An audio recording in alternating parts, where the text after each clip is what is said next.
Greek পুরাণে বর্ণিত ওয়াইনের দেবতা ডায়নাইসিসের জন্ম কিন্তু ভীষণ অদ্ভুতভাবে।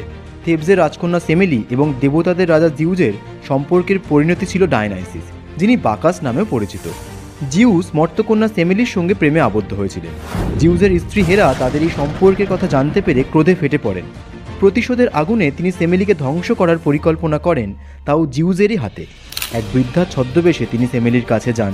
সেমেলিকে তিনি বলেন, তার প্রেমিক যদি সত্যিই দেবতাদের রাজা জিউস হন এবং সত্যিকারে সেমেলিকে ভালোবেসে থাকেন, তাহলে যেন সেমেলির সামনে জিউস তার স্বর্গীয় রূপ প্রকাশ করেন।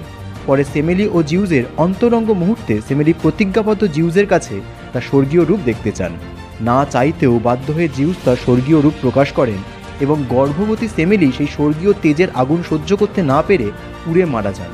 সেমেলির গর্ভ থেকে সেই সন্তানকে জিউস তার নিজের উরুতে প্রতিস্থাপন করেন এবং কয়েক মাস বাদে জিউসের উরু থেকে জন্ম হয় সুরাত দেবতা বাকাসের।